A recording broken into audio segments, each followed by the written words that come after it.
So have you ever felt like your conversation hits a brick wall, no matter how hard you try to connect? What if the thing you're using to protect yourself is actually creating distance, and not because you don't care, but because defensiveness is something many of us have learned to just survive? So today, we're going to be talking about how that survival mode shows up in our conversations, how it shuts down emotional safety, and why real connection cannot grow when everyone is guarding their position. So I hope y'all are ready to unmute your mic, because we're going to be diving into this conversation in this episode, in this relationship series. And if you are taking notes, child, because you're like, where are we? We are in an episode that is called You're Not Communicating, You're Competing. So I hope y'all ready. Welcome. welcome to this relationship series. So I'm going to kick it off with a question as I was really preparing and thinking through our time today. And one of the things I thought about, Jeremy, that I wanted to ask you about was, when conflict shows up, how do you know when someone has shifted from communicating to competing? It's a great question. I think when a person has the intentionality based on language that they're providing, where the conversation is about the relationship instead of just their individual experience. Tell me more about that.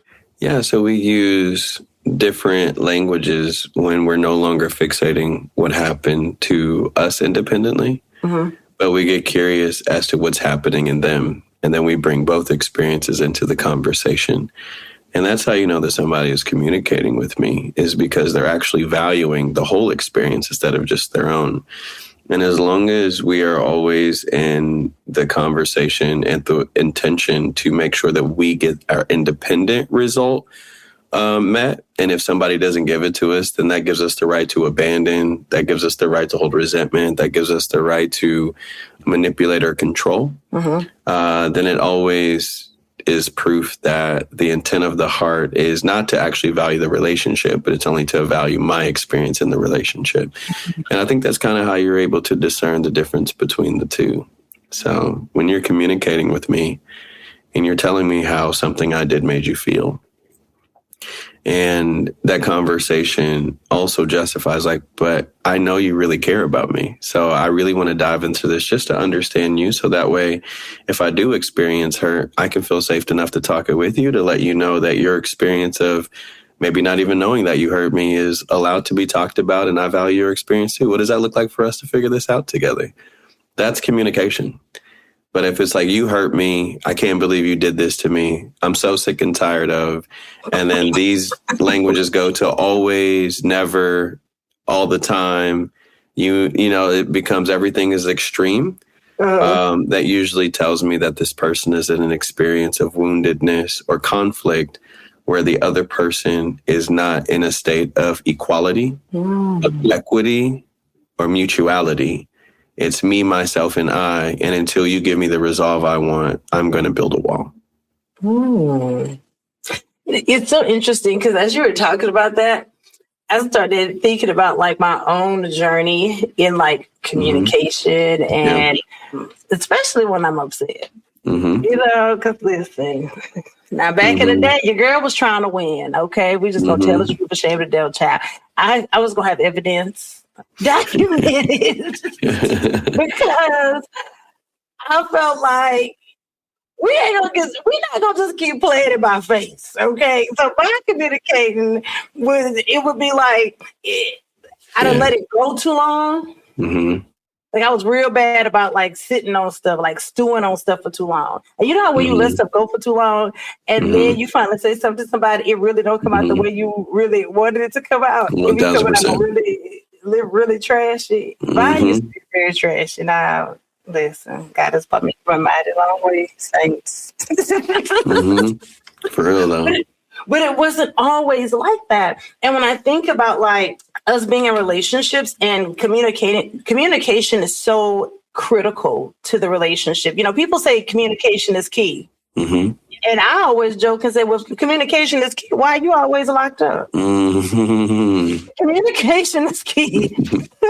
Cracking up. You know what I'm saying? Like, so is it not joking? Like, so we say it's key, but we don't always show up as if it is key. Right. If that makes sense. Right. And so when I think about like my upbringing and like how I saw conflict handled, even like in my parents and even when I had to like, to me, it was always defensiveness. Like I didn't grow up seeing communication be like, I'm wanting to be vulnerable and tell you, Jeremy, this is how you make me feel. And like, let's figure out how to get on the same page.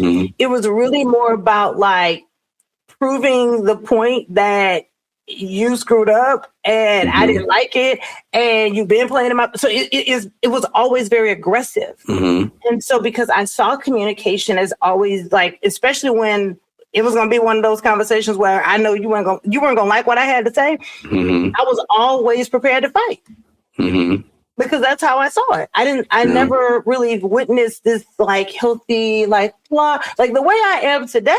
This is night and day what I saw. And so I think for a lot of us who are in relationships and we find that communication is one of the biggest struggles, I really think it's because of the fact that we haven't had to like utilize that muscle of vulnerability, because vulnerability and being able to say, well, this is how I felt in that situation, or this is how I'm seeing it, and allowing the other person to either correct your lens, because oftentimes, if we honest, the way we're seeing it is not the facts. Yeah. And so what makes us defensive is that oftentimes we are really mad about the truth because it looks ugly. And I found that used to be one of the things that made me very defensive. I would always get really defensive when my former husband would say to me, you don't like being told what to do. Baby, listen, I used to lie through my teeth because that sounds bad. But somebody say, you don't like being told what to do. And you be like, yes, I do. But the truth is, no, I didn't. I never like being told what to do. And so I would be very defensive, trying to defend it. Because the honest to God truth is that it just sounded bad. But it was really the truth. I never liked being told what to do, but I always liked being asked. Yeah. So I like to be like, I need to know that you are like leaving space for me to choose. I don't like for people to take my choice away. Like the moment you take that choice away, I'm not doing none of that stuff you just said. I'm trying to prove my point. Right. And so what I realized was that a lot of times trying to prove yourself right, oftentimes still proves you wrong. I think, man, that's good. I love what you said when you said, I don't like to be demanded, but I like to be requested, right? And I think, I don't think any of us were made to be under another person's command, especially as an adult. As a child, I understand. But I think a lot of the competition comes in because we actually don't know how to properly assimilate relationships. I think a lot of people go into relationships and they're parenting each other instead of partnering with each other. Ooh, no, you can't move as that. Run that back. Because a lot of people out here parenting, they partner right now. And there's only one letter that separates the word from almost being the same, and that's the N in it, right? It seems so separate. It seems like it's the same thing. So, okay, so let's go back to something you said before. You were talking about like a lot of us, or just there's a group of people who grew up in homes where we may have not seen like healthy relationships modeled, whether we were in a marital based home or whether our parents had partnership or whatever that looked like, right? Yeah. So what I would say is just because we saw someone not fighting doesn't mean we know how to resolve conflict. Thanks. Just because we never seen mom and dad argue doesn't mean we know how to healthily argue. So just because we didn't see things that we view as you shouldn't go through a relationship isn't actually the proof that you've had an healthy experience. I would honestly say that if you're one of those people, you probably saw avoidance instead of love. And so the only way that a child growing into an adult can actually learn how to communicate properly is to actually show your children how to navigate conflict. They have to see it. And then once you resolve it, you need to go to them and say, I know you saw mom and dad fighting today. Let me show you what we were fighting about. And let me tell you how me and mommy resolved it. So that way, when you go through these experiences with us or with friendships, or as you get older and develop relationships, like we've now showed you how to operate in this way. And so I think the reason why a lot of people are competing is because I would say majority of human beings, they're not taught how to do relationships. Like relationship, it's interesting. When we are born, the one thing that we are taught the most is how to perform and not how to love. I'm going to say it one more time. That's good. The one thing that I can say that the majority of human beings, I don't care where you live at, because it ain't just a capitalistic problem. We are born and we are mastered in performance and not love. So now when we come into relationship, the same mentality that the world and institutions and education and our parents and our communities pushed in us, we think that how we're supposed to perform to get an achieved result in the world is how we're supposed to operate in a relationship, and how you do business and how you do love. They are not the same. This is why people who are overachievers, or people who are the most goal-oriented, or people who are the most dream-led struggle the most with intimate relationships, because they're looking at how they went from point A to point B and thinking that because it's linear, or because it's logical, or because it can be computed, or because it can be calculated, or because you think it's somebody you can coach somebody in, you think that you can actually translate in a relationship, and people are not measured the same of how you achieve a goal. It's not the same. So we naturally bring in a competitive nature because that's how we were raised to live in the world. Yeah. Because you got to do good in grades. You got to do a sport. You got to have all these things. You got to make sure you're ready for when you go into the world, and you got to get a degree, and you got to make sure that you get the job so you can have all these things, so you can pay for this and you can pay for this. So you can do all these things when you're old enough. And love, which is the most crucial part, I would say the most important part of us being born into our humanity, the thing that actually defines our humanity, the thing that causes everything in our human experience to come into its rightful clarity, is the thing that we're actually having to learn along the way with no training or expertise at all. And so relationships is the place where we're doing the most experimentation instead of the goal. The goal is more calculated. The goal has more support. The goal has more resources. The things in the lifestyle have more backing, have more investment, but love is the one thing that's the most scarce and the most foreign and the most unfamiliar. So my childhood becomes the definition of it instead of the manuscript that teaches me how to move forward as I become an adult. So all of us were formed to perform. Yeah. So if I'm formed to perform and that's how love is defined, you can only compete because you don't know how to communicate. Because communicating with the person comes through the practice of who made you. And if who made you didn't show you how mom and dad lasted for 20 years, man, my parents have always been together. So that doesn't mean it was with enjoyment. Correct. That doesn't mean that there was love present. That doesn't mean that there was intimacy involved. I'm going to say something on here that may be really controversial. But a lot of people get really weird when they talk to their parents about their love life and their sex life. I ask my parents all the time about it when they were married. Because how am I supposed to know how to process something I've never been in or I failed at? Well, what was your experience? Yeah. When you and your partner were together, Dad, what were some of the things you guys had conversations about sex? See, we've built all these walls that we can't go to our parents for, and they're the source the resource that's supposed to give us the information of how to process something we have yet to experience. Yeah. So we'll go to them about how to save money, how to be able to apply for a job, how to get nepotism in something, how to help us financially get ahead. So remember, we go back to the thing we always say, we want the hand of our parents, but don't want to know the heart of our parents. Yeah. And if we don't know the heart of our parents, then guess what we won't know how to do in our relationships? Know their heart. No. So the only thing we know from the moment we're born is the hand.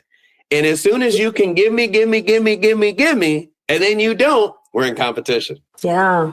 Right? Secret ones. Without even knowing. And nobody even knows that they're signing up. So here's the thing. I love this new social media culture. I love that there's so many women and some men that are creating podcasts. I ain't gonna never. And this is what tell me the truth. Listen, tell the world the truth. Tell everybody what they know that they have to compete for so they can know what to actually say no to. Because all it is competition. Because I make this, because I do this, because I have this, then you have to come with. That's competition. Yeah. That's not partnership. And you can't be in connection with that. And this is the other thing that I realized, and especially, I am also one of the ones that asks my parents like a lot of intimate, deep questions. And I love to dive deep into like what was their experiences, because it's nothing like sitting in the shoes of someone else. Right. And like taking their titles off and just seeing them as they are, without a title, without the mom, without the dad, right? Because those bring entitlements. So when I started asking questions that were more out of curiosity and that really led me to like understand, I started understanding myself more. Because what you said earlier, you said about avoidance. So my attachment style was avoidant. It was because that's what I saw. And so from that style, I found myself also being the same way, because I saw two people who would avoid sharing what they really felt because of the fear that the other person couldn't handle it, or that the other person was going to weaponize it, or they were going to gaslight. And so because of that, you didn't see it. And so when you did see it addressed, it was addressed with aggression. Because it spewed on for too long. It cooked for too long until it boiled over. Yeah. So you didn't really get to see like communication because of the avoidance. But as I got to understand like what did they see individually, then it helped me understand, oh, that's why we were acting like that. That makes sense. Because what we don't realize is that oftentimes our children will model the behavior whether we are trying to show it to them or not. Or not, yeah. 1,000%. 1,000%. And so that's how we start seeing it in the way that they talk to us, the way that they talk at school, the way that they communicate with their teachers. Like it's a whole thing. And it's way bigger than just, well, I'm not going to say anything. Well, I don't allow that. We're going to say something, because the issue is if we don't practice it, we can't master it. Yeah. So the first time you've been vulnerable or knew what it was like to be vulnerable with the opposite sex wasn't until you was 40, then Lord Jesus, I hate to see what you was doing the other 40 years. Like, because there's been no practice. And relationships are like riding a bike. It takes balance. It takes multiple times getting on it. It takes falling off. It takes knowing that sometimes the chain gonna break, how to fix it. It takes sometimes the tire gonna get low, how to put air in it. Like it takes knowing that just because you know how to, even when you learn how to ride, it doesn't mean that you don't still not need to know how to maintain the bike. And so sometimes we get into relationships and we think because we know how to ride, we don't have to maintain the bike. And that's not necessarily the case.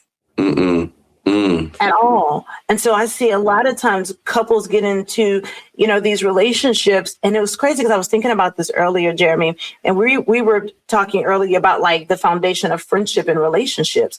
Most people are not friends in their relationship. Yeah. And so because they are not friends, yes, they've been married 30 years, but they don't know each other intimately. So true. They're not really connected. They just go together. But there's no connection there. And so because there's no connection there, there's no fruit. There's limbs, no fruit. So, and it comes from us not being able to, have those conversations and go through those seasons where we really get to know that person. That's why the beautiful thing about friendship and it being such a strong foundation is that even when times are hard, you can still laugh at your friend, because the things that you tell your friends, you may not always tell your man. Yeah. You may not tell your partner. Some of them jokes that you crack off with your own girls, he is not in a group text on that. Right. And so like they don't always get to know all parts of you, but how are we going to be in oneness and then also still be hiding behind fig leaves? Right. I don't want to be with the person that I can't be friends with first. Mm. Because all this stuff gonna go away. I may not always have nice legs, and I'm gonna get some cellulite, and like I may get sick. Like things may change, and if the physical piece of me changes, if the heart of me remains the same, then we should be able to make it if it's on a firm foundation. Right. Mm-mm. And to me, friendship is easy. Friendship is so much easier in the relationship, especially in the beginning phases. Yeah. Because there's not a lot of expectation. And so you can let the person be as they are. Okay. I have two questions. The first one is how do you resolve coming out of a place of competing and getting into a place of communicating? And then the second I would say is, what does it look like to develop true friendship within intimacy? So the first one is one of the ones that I learned. And I learned more in divorce than I ever did married. One of the things that I learned was I would rather be right with him than about him. We have two children. So like the team still has to be the team. And so for me, and I take this thought process into all my relationships, business, romantic, whatever it looks like, even my parents, do I want to be right about them or right with them? Because if I want to be right about them, then we're going to be competing. And you can't be in partnership with someone that you're competing against because there's a level of trust you'll never be able to have. And so if I want to be right with you, then that means I want to sit on the side of you and I want us to fight the thing that's in front of us versus being across from you and fighting you. So that's one of the first things I always think about when I go into a conversation, especially I call them moving forward conversations. So if I have a moving forward conversation, I always think about it and I strategically think about it before I have it, because it's important that you're careful with your words, because once they come out of your mouth, you can't get them back. And so because I am so careful about that, I'm always thinking about what does winning together look like? And what does my heart need to hear that maybe I'm not hearing that makes this situation make sense, of like why they are so, tied to this decision that they're making and trying to see it from the lens of the other person. So that's one of the ways that I'm always looking to be right with people that I ever am looking to be right about them. Because then I'm in my ego when I want to be right about you at that point. Okay. Then the second piece of what does it look like to build an intimate relationship? It looks like talking. It looks like asking questions. It looks like listening. And one of the things that I enjoy, I'll give y'all some inside scoop about me. So I tend to, when I date, I love to date long distance. I don't like dating people in the city. I don't. I like to date long distance because all you got space and time to do is talk. That's really where you get to know the person. Because sometimes being in proximity to them is one thing. It deepens connection, but then sometimes it can become a distraction. Because if we just go out to the movies, we're not talking. Sometimes it's too easy where like we don't really think about them from a deep space because there's not enough space and time in between us, because we're just rushing to get home to you and we're going to hit up on the couch, we're going to eat, we're going to do this. So we're doing activities, but those are not activities that are deepening our connection. But when you are apart from someone and there's miles and miles away in between you, all that you really have is time to just talk. And so that's when you get to understand the heart of the person that's sitting across from you. And I'm one of those people who thinks like after the fact. So like I have a lot of notes in my phone because I'll like write down I'll be watching something and then I'll be like, I want to ask him, like, when you're mad, what does that look like? I may not think to ask you that until you're mad. And now it ain't really a great time. Right. You're mad. Right. So it looks like, being able to just be able to have uncomfortable conversations about things that oftentimes I think that we just kind of think we're going to figure it out as we go. Like, how do you spend your weekends? When you're mad, what does that look like? What are some things that trigger you? How do I know, like, what do you need from me in the moments when you need a moment? What does that look like for you? Because those are the things that matter. Like, you know, in your last relationship, if you couldn't blame your partner, why would you say that relationship ended? What are two things that they would complain about and compliment you on? See, these are the types of things you start thinking about when you're not just up under somebody. Because when you're up under somebody, you don't want to make them mad because then they may not let you come back. Right. That's so true.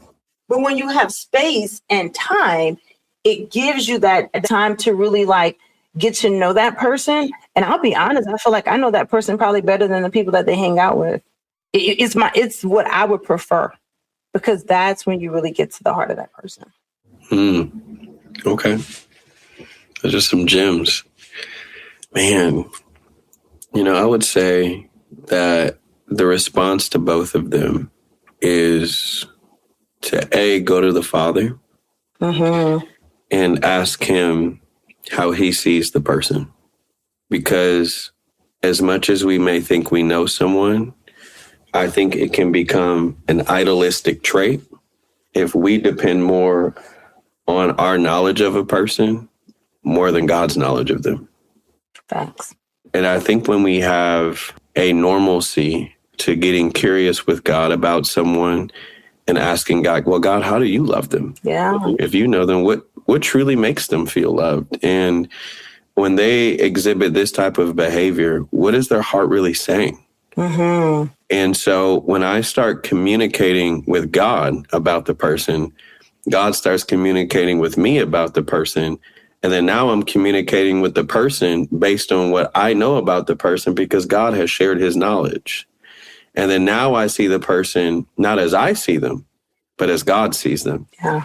And Jesus said, I only do what I see the Father doing. Therefore. So it's not even my ability to, as much as I may desire or yearn or long for any form of my relationships that I have with people in my life, the person I should always be going to learn how to communicate them and show up for them and to love them and to understand them is God and God alone. He's the only person that knows every human being truly, more than they could ever know themselves because he made them.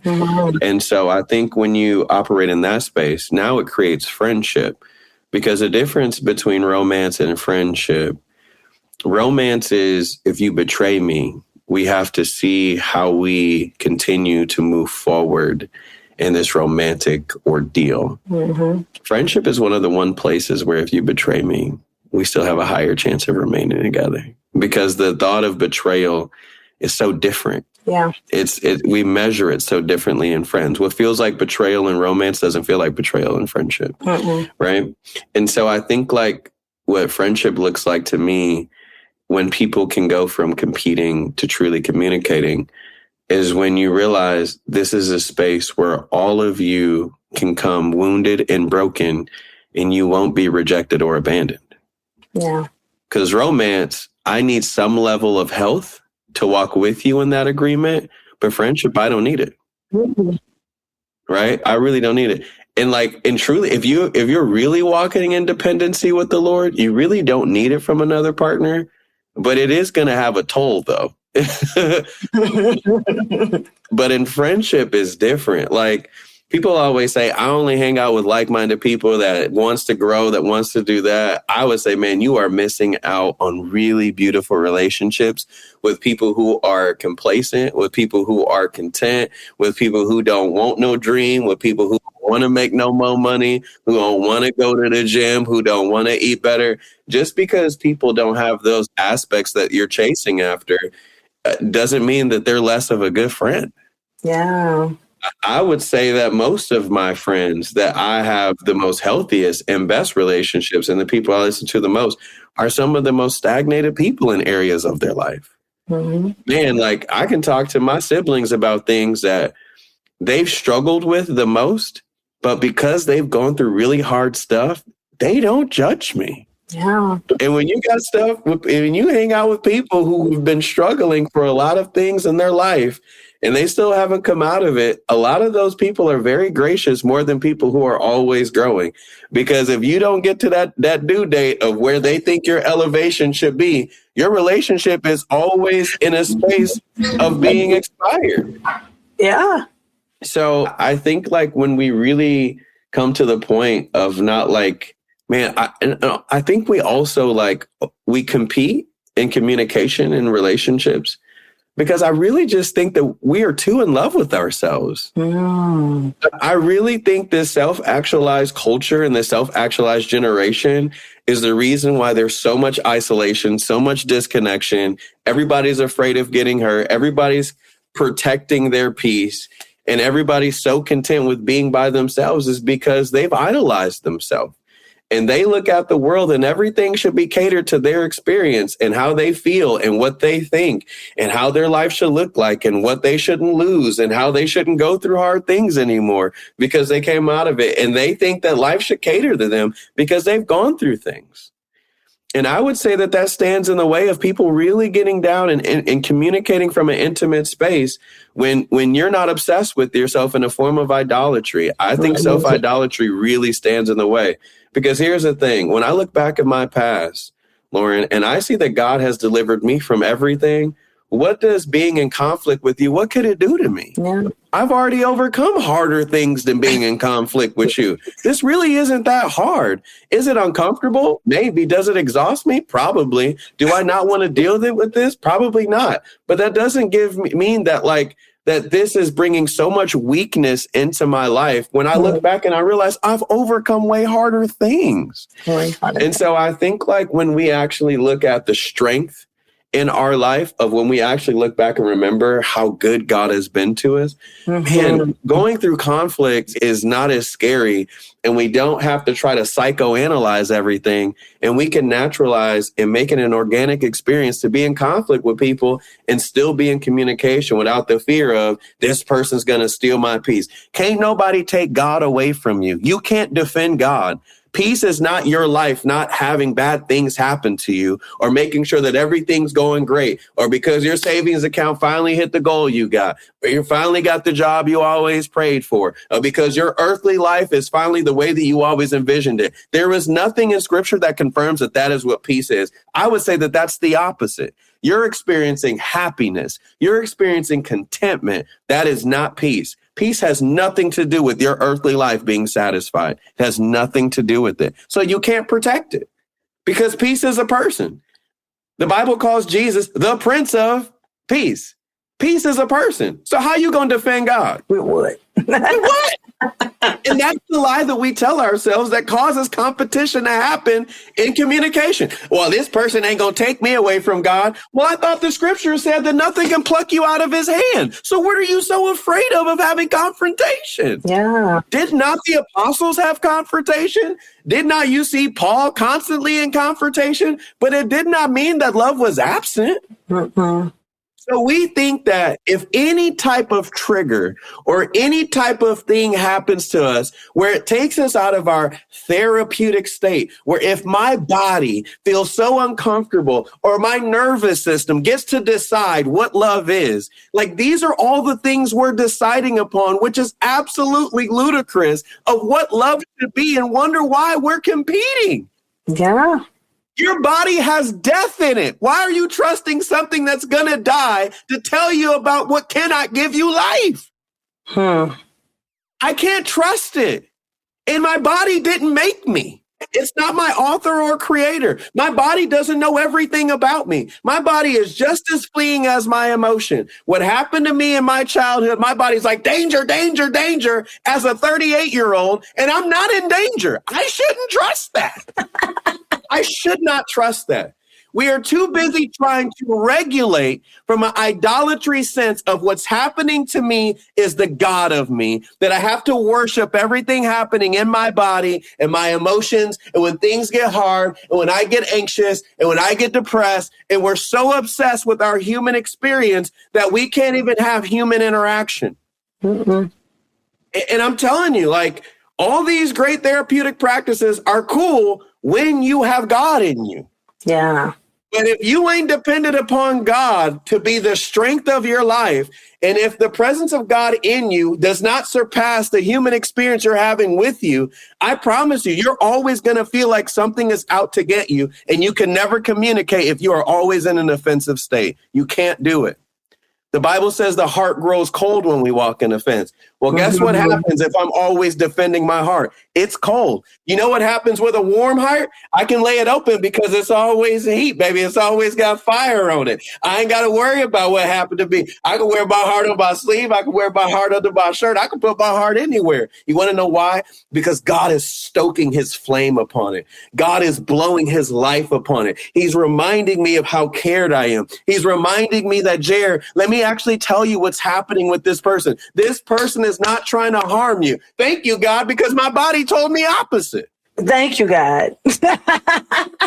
So the missing equation is that we don't go to the Father when we're interacting with people. And that's why we have competition. Nah, that's a whole cheat code. Like that's a real life cheat code. Yeah, that's a cheat code. I pray that y'all wrote that one down. That is definitely one of my other practices. As you were talking, I was like, oh, I need to make sure I go back to that. So one of the things I tend to do is I love to journal my prayers. And I date and time them too, y'all. So I can go to prison behind them and everything. Because there's something about accounting for when God took you through a season.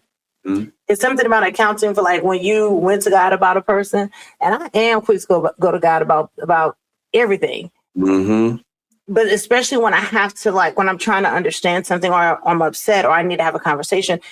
And I'm like, okay, well, God, what is it that I'm not seeing? And help, and please replace my language with yours. Mm-hmm. Most importantly, don't let me talk at all.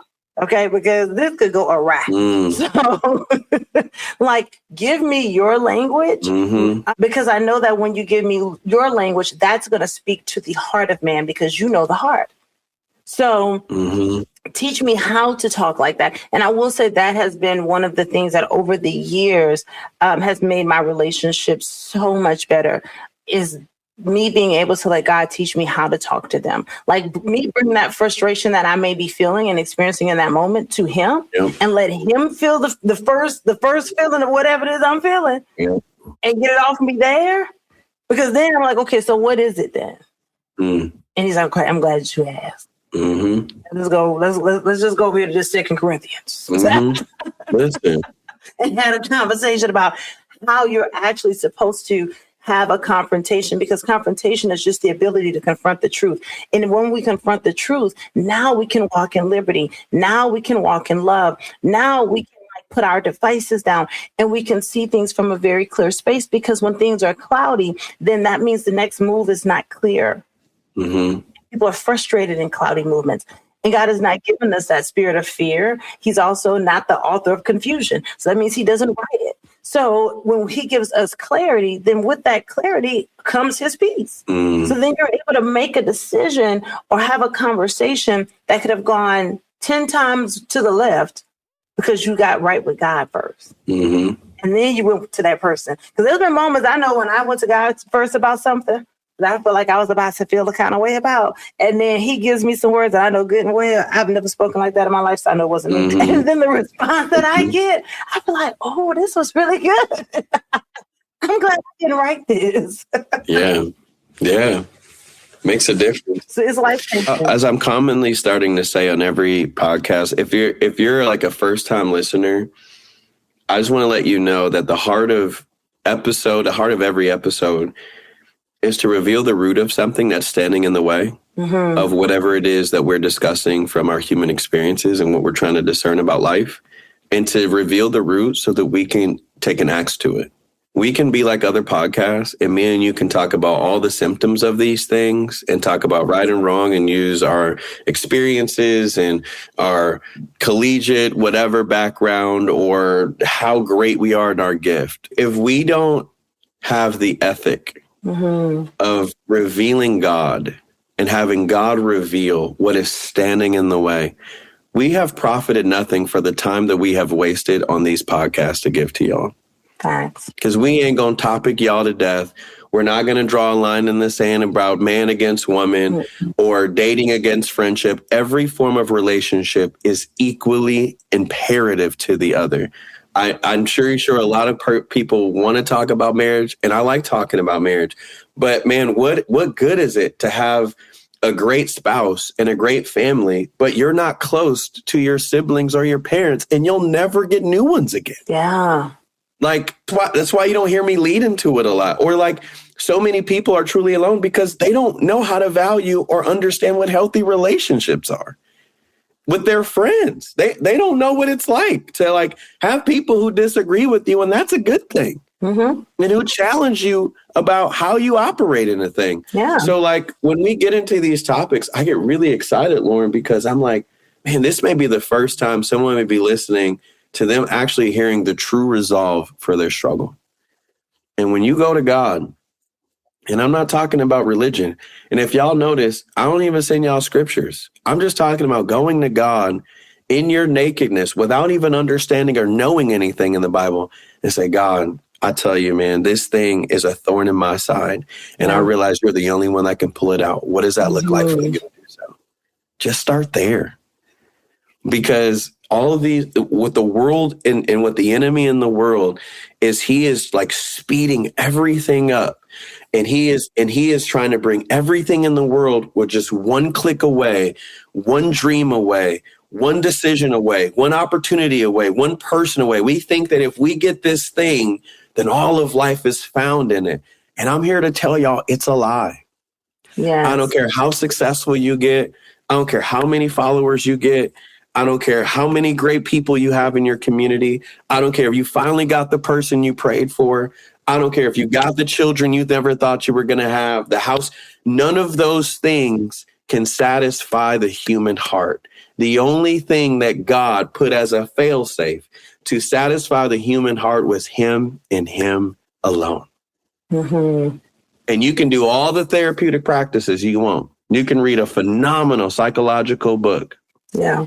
But if you don't have God dwelling in you to be able to show you what it looks like and how he sees people and how God talks to people, you will never be able to fully be able to connect with people in an intimate way and how you were truly made to. You can have great practices and God will be like, well, that's sinful. Well, what do you mean it's sinful? Because you're doing something in your own strength. Yeah. You didn't come to me. I made Lauren. How Lauren gonna tell you what feels safe to her and I'm the God of her? Yeah. I'm gonna say that one more time. How Lauren gonna tell you what safety is for her when I'm the God of her? So when somebody tells me what's safe to them, I go, well, have God told you that? Or are you just basing what safety is of what you don't want to experience anymore that brought you pain? If that's the definition of what safety is, then you don't know true safety. So, like when we bring God into the midst of this, Lauren, it really brings everything to a light. And I love when the scripture says, like, it talks about, I believe it's in like 1 Corinthians, I think it's like chapter 2.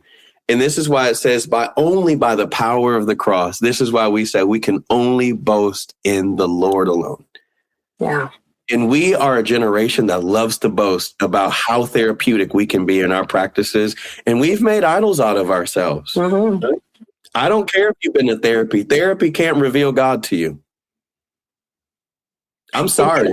If it did, Paul would have preached that therapy be crucified, and that ain't what was crucified, was the therapist on the cross.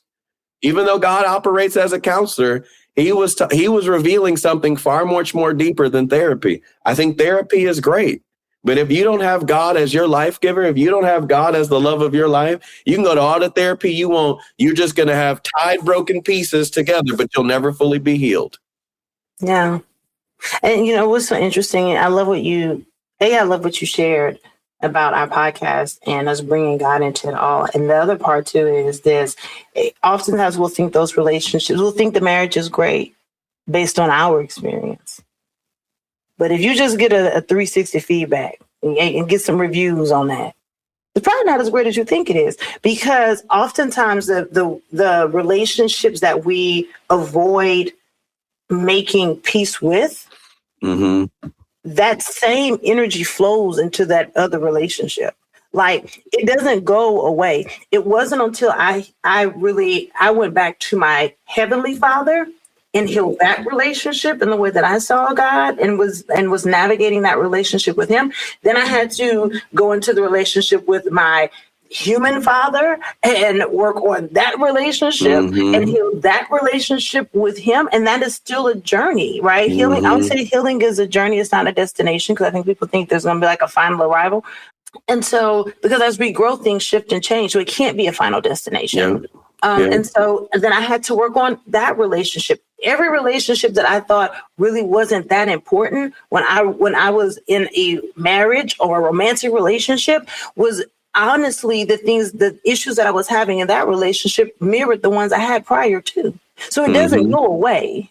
So just because your partner not complaining about the stuff that you do, it doesn't mean that they like it.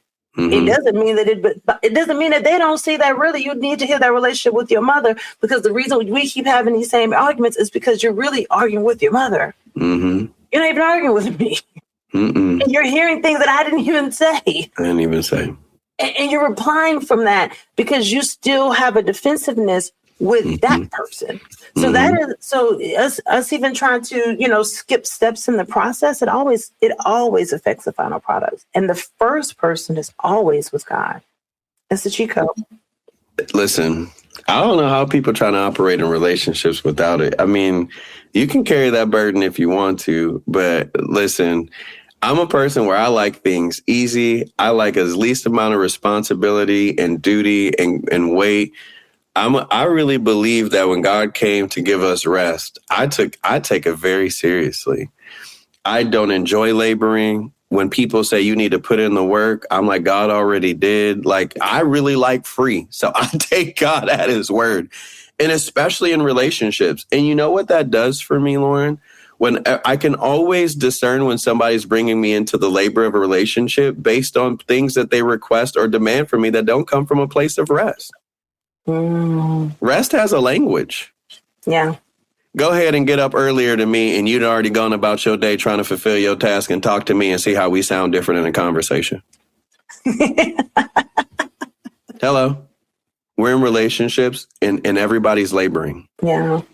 And they think that the more we labor, the more we can rest. Unfortunately, that equation doesn't math to that. The only way that two people can actually rest in a relationship is if God does the labor. And if we trusted God with the people that we want to be in right relationship and communication with more than we trusted ourselves, we would actually come into a place where we can actually communicate in a beautiful way instead of competing. But we're trying to play God and be God to each other. Yeah. It's crazy. Always pray. Listen, always pray. And me and Lauren talk about it on the podcast all the time. Lauren is a beautiful vision, and I have certain things that I see, and sometimes hers comes in a different timing, and sometimes mine do. And, there's certain things she offers. I'm like, I don't want to do that. And there's some things that I probably would think about, and she'd be like, let me pray about that. Like, what's so beautiful about the way of operating with someone like that is that, like, there's no pressure for us to agree or disagree on anything to choose each other. Like, if the podcast ended today, it changes nothing of what I believe about Lauren, because my relationship and how I see Lauren ain't dependent upon how good or not good the podcast goes. The way I see Lauren is what God tells me. And because of what God reveals to me about her, I'm like, God, I want to be a membership of the body with this person and be united in faith with this person, because when we're united, God, they get to see you. Like, why would I not want to show up for something that, like, God, you love the experience of, you love seeing your children come together so that people can see who their daddy is. You love that. Why would I not want to partner with that? So guess what happens? When we're in conversation, I don't really care whose vision goes forth as long as God loves it, as long as God gets the glory. And you can ask Lauren all the time. I was like, Lauren, I need more videos of you and less of me, because you have so much in you. There's no competition in me. How? We got the same dad, which means we got the same stuff. What are we competing for? Yeah. If there's offense, or if she feels a certain way, or if I'm falling short in something because I could get distracted, I got a lot of stuff. She got way more stuff that I got to do. And Lauren is a disciplined person. She is a machine. She is incredible at it. I'm fluid. Okay, just let me know when to show up. You asked me when to do that where? I forgot, but remind me, right? But what's so beautiful is we can still have those candid conversations and be honest with each other without hurting each other. because she knows I'm not trying to abandon her. I'm not trying to desert her. I'm not trying to neglect her. Her emotions and her nervous system and her childhood history can be like, that's what he doing to me. So let me guard myself. So that way I can make sure I protect my brand, because I ain't gonna let nobody take this away from me. And she can walk in the fence. Or she can know that all of this rests in the Father's hands. And all of this is born from him. And that nobody can take it away from her. And that even if she lost all of it, she don't lose God, which means she hasn't lost anything. And that's why it's easy for us to come together and work together and be in friendship and animate about life together. Because we see each other and we see each other whole and full. Because we know who's the one who's producing that. And it's God. And so when we allow ourselves to come into that wisdom, when we allow ourselves to come into that leadership with God, we allow ourselves to be loved in that way. Guess what starts happening when we see people? We don't see people as an enemy. We don't see people as a traitor. We don't see people as our oppressor. We see people as a person who we want to invite to the table to come to enjoy all in which we have been given. Mm-hmm. No matter what pain has gone for it. Will you come and dine with me? Yeah. No, it's beautiful. Right? That's what that reveals, man. And like that would be my take on this particular topic. I think you and I have like swung that axe so deeply at the root. I don't got another swing at me. I think that thing is falling over. But Lauren, I'd love to hear your final thoughts on this particular conversation. Hey, thank you for sharing everything you said about me. I thought that was really sweet. Absolutely. But it comes from me being secure. Yeah. I think when we're insecure about who we are and like what is in us that God has placed in us, then that's when the competition starts to come up. And for me, Jerry's a big dog, but I'm a big dog too. You're a big dog too. She's a big dog. But you're a big dog, and I love it. Yeah. So because of that, I'm like, okay, well, do your thing. Because I know, like, I don't have an ego. Mm-hmm. This isn't mine. I'm just the manager of it. Mm-hmm. This is God. Mm-hmm. So because it's not mine, I'm just going to manage it. And it's not about like this or that. You or me. There's no verses. Mm-hmm. It makes it very easy to be like, I mean, because I had nothing to say because I like what you said. The end. Like, there's nothing else to be said, because it's not about feeding me. It's about feeding the people.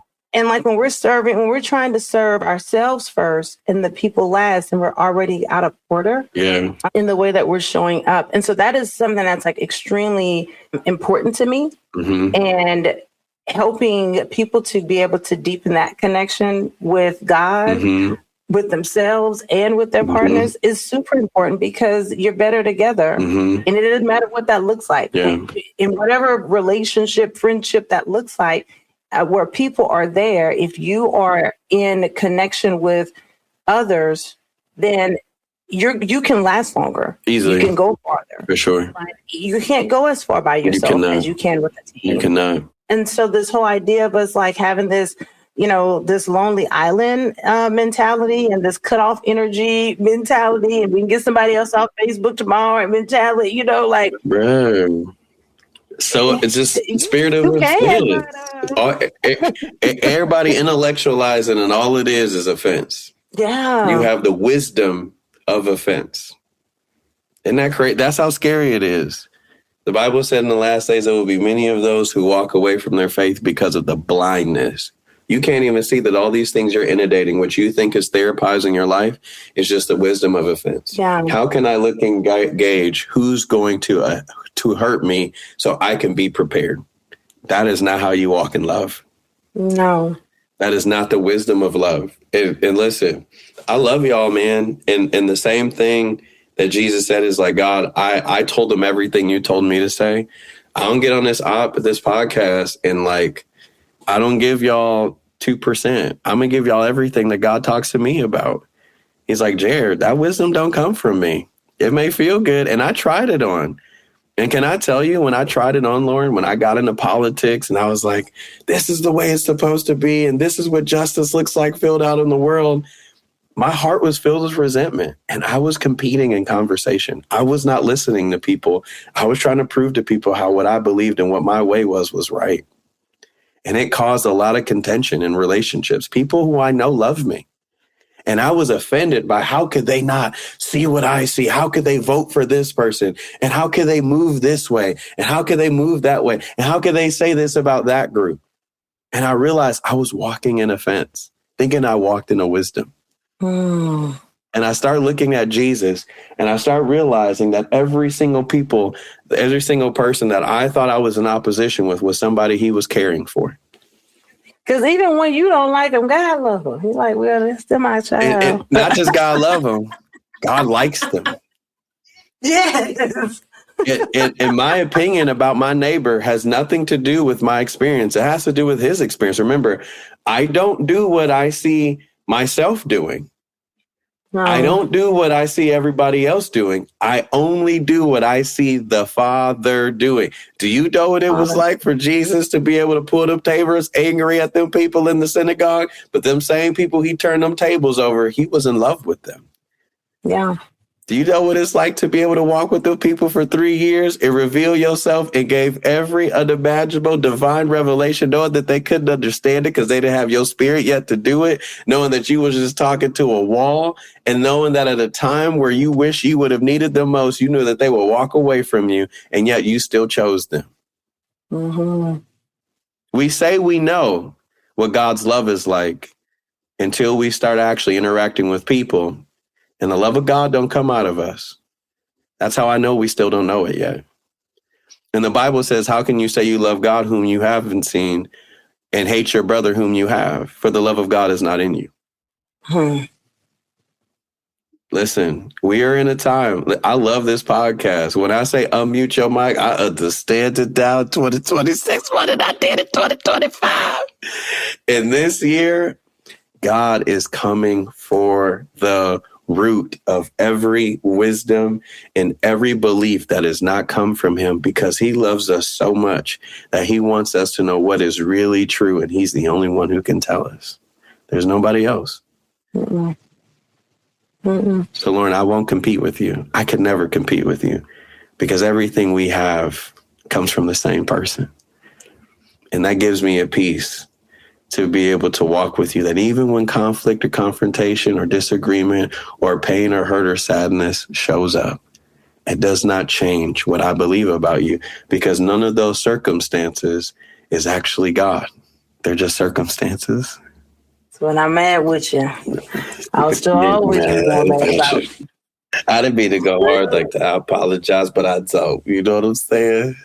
I mean, it's unmute your mic, share. Well, before we go, though, I do want to invite our audience to a live workshop that's happening. It's kicking off in January. We've got so many amazing things happening. Our Becoming One Again live workshop is happening at the end of January. So if you have been needing to reconnect with God and you feel like you've been outside too long, like you need to come inside, definitely go to www.coachlaurenj.com/workshop and you can sign up. It's a free live workshop that we'll be doing and teaching there. And then also our Bible study is starting this week. Let's go. So if you're looking to be in community with believers who are just hungry and desiring to just know the Father and allow him to be revealed in our lives so that our lives can be transformed from the inside out, the Oneness Bible Study Group will be starting this Thursday, and it'll be every other Thursday at 7 p.m. Central Standard Time. It's virtual, so that means wherever you are, you can always show up and you can sign up for our Bible studies. To get the details at if you click the link in my bio at CoachLaurenJ.com podcast, and you can sign up on this workshop. And also, it's in the show notes. So let's go. Scroll down. Let's go. In the show notes. Let's go. And click the link. Click the link. And there you will find the Bible study and the information that we'll be working through, the devotion we'll be working through. It comes from the book Home. So I'll make sure you guys get y'all a free copy of the book Home from our author, J.A. Watkins. I don't know who that is. So Jeremy A. Watkins. Y'all see how Jay got to act? Don't start, Jay. I don't know who that is. Don't start. So anyway, nevertheless, y'all come on home. Yeah, come on home. Come on. And we'll see y'all soon. We'll see y'all this Thursday and catch us live. Catch us live. Pull up. Let us know what y'all thought about this conversation. Can't wait. Love you guys. Hope y'all have go ahead. We love y'all. We hope y'all have a phenomenal week. See y'all on Thursday. It's about to go up. I'm out. Ooh, bye.